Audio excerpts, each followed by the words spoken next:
Before we can start talking about the kinematics of a linkage or mechanism, we must first consider the degrees of freedom. So degrees of freedom is a concept we'll discuss a lot in this class. It's on your first homework, and we're going to refer to it by DOF often because it's very long and we in engineering love our acronyms. So degrees of freedom is going to be the number of independent coordinates that are required to fully define an object or a group of objects' location and orientation in space. So let's say that we have a point. So a point is just one point. It doesn't have a way to turn, but it just can have a location. It cannot rotate. And in 2D space, it has 2 degrees of freedom.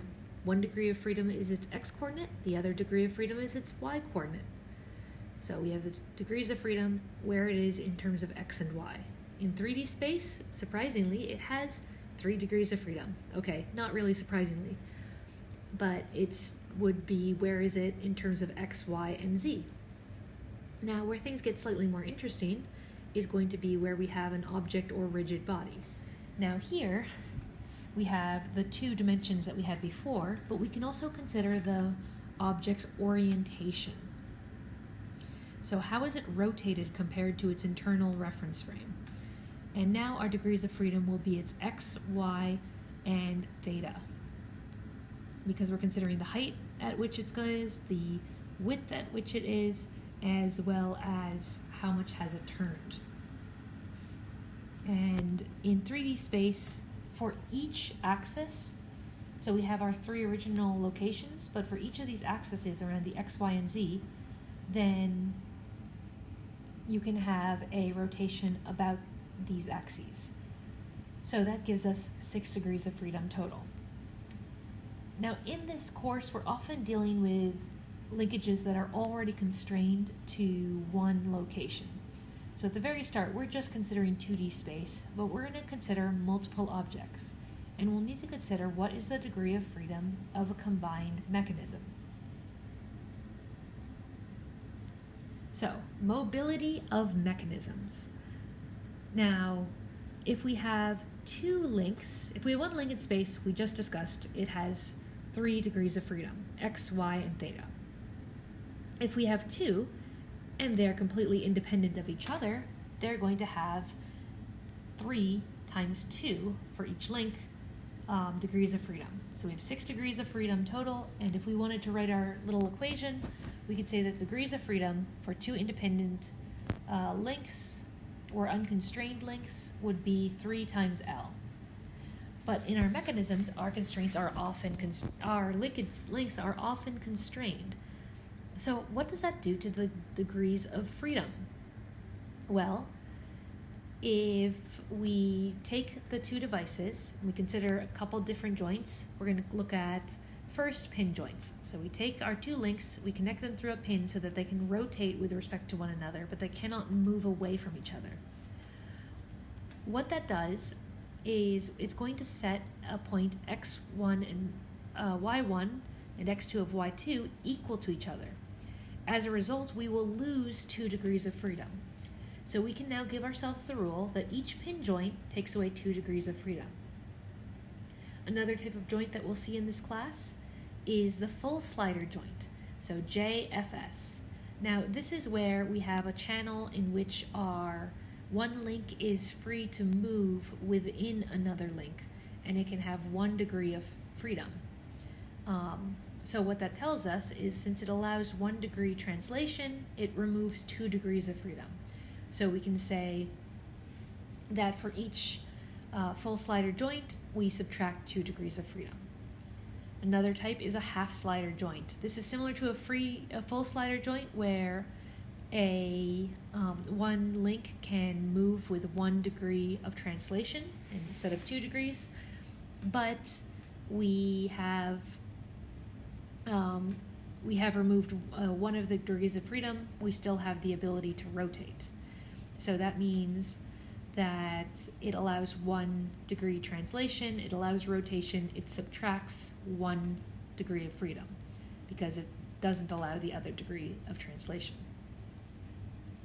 And the last one that we'll discuss will be the cam joint, or cam follower. So this is where we have a device, and it's going to have a rotating ball that can allow it to move. Let's redraw that. So we're going to have what's called a cam that rotates. And it doesn't necessarily have a consistent radius. So if we have a roller that can move, this roller can move around, and the other rotator causes this to move up and down.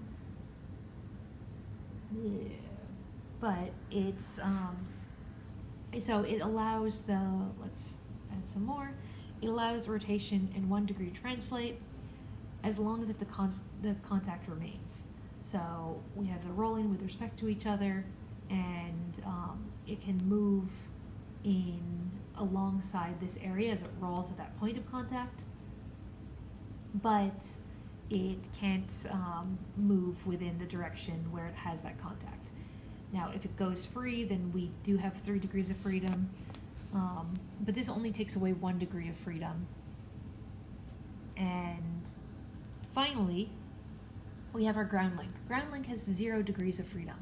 We have fixed it, so you can think of, from SolidWorks, we fixed it. And actually, thinking of all of these in terms of what you know from SolidWorks, anytime we have a SolidWorks that's telling you that your drawing is unconstrained, that means you have some degrees of freedom. There's something that has not been defined. And a ground link has 0 degrees of freedom, so we can say that for each ground link G, we remove 3 degrees of freedom from our overall system. Now, Grubler has decided to come up with an equation to help us out. It's called Grubler's equation. So that is 3L, 3 times the number of links, minus 2 times the number of pin joints, minus 2 times the number of full sliders, minus the number of half sliders, and we also include our cam followers as half sliders, and minus 3 times the number of ground links. But unfortunately, his equation has since been modified because, as we can remember from when we talked about mechanisms, if we want to analyze a mechanism, by definition, we have to ground a link. So we're always going to have one link that's grounded. If we have something that's grounded to our reference frame, it's okay if it's not cohesive as like a 1 bar item. We can say that just the ground counts as that one link. So what we typically use and what we'll be using in this class is the modified Grubler's equation.